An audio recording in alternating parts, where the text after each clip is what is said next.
I know everybody has their opinions on Pokemon, on who is their favorite, but today I am here to mention and talk about the best starter to choose for each gen. This entire list is based off of gym battles and type advantages throughout the game. With that being said, let's begin. Gen 1. Starting off with Generation 1 coming in with Bulbasaur. A lot of people may know this already and it's basically common knowledge at this point, but Bulbasaur is a good choice to choose for the first gen games. Besides from Squirtle being good for the first gym, Bulbasaur is good against both Brock and Missy gyms. Not only that, but Bulbasaur is good against Giovanni's team and 2 of the Elite Four members. He may not be the most popular, but he is at least the best pick for a starter. Gen 2. Going off with Gen 2, we have the fire type Cyndaquil. Not only is Cyndaquil super duper cute, but it is super effective against 3 gyms and does super well as type Flosion against the Elite Four. Unfortunately, it does struggle with price, but overall it is the best starter to choose by an entire mile. Gen 3. In Generation 3 of the Hoenn region starters, we have Mudkip.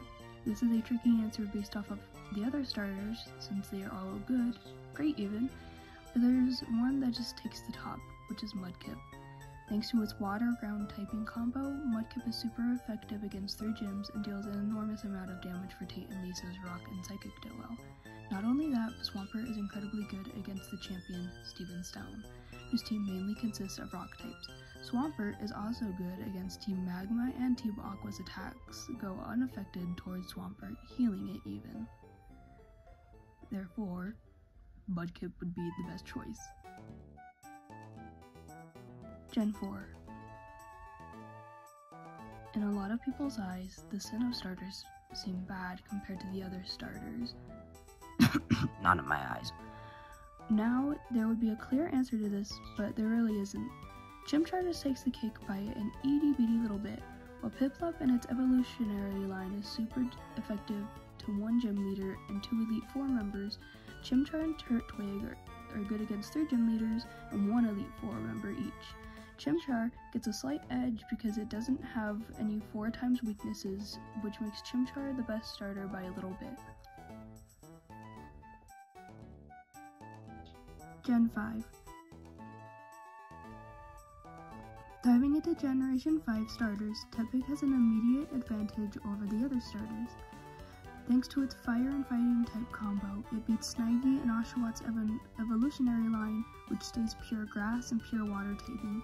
For extra points, thanks to Tepig's secondary evolution getting the fighting type, it is super effective against Team Plasma's team of dark types. 6.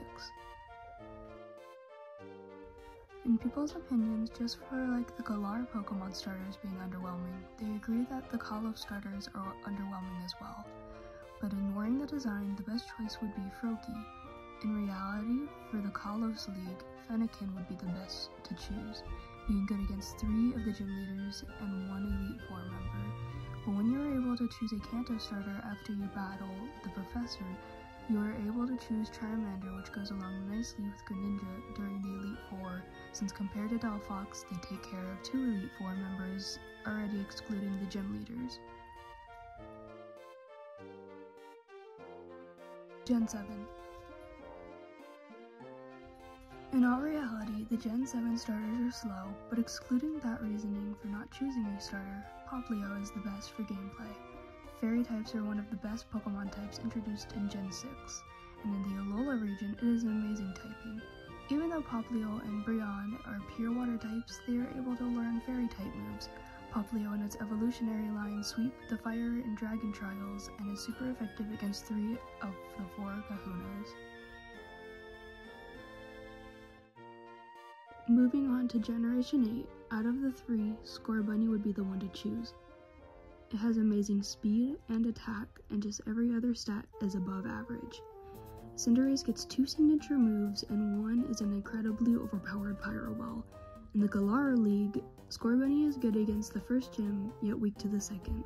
In Pokemon Sword, it will be bad at Gordy's gym, but in Shield, it makes up for it thanks to being super duper effective against Melanie's Ice-type gem. And lastly, we have Generation 9. In Generation 9, we will have to give the crown to Fuecoco. Fuecoco is super effective against 4 types while resisting 6 other types. Skeledirge gains the ghost typing as well, which gives it 2 immunities, normal and fighting, as well as the ability to hit psychic and other ghost type Pokemon for boosted super effective damage. It only picks up 2 traditional weaknesses, which is ghost and dark types. If you have watched this far into the video, I highly appreciate it, and if this video was super duper helpful, hit the like button and maybe subscribe to let me know. And for funsies, how about you comment your favorite Pokemon in the comments below. And with that being said, stay hydrated, take care of yourself, and I'll see ya. Goodbye.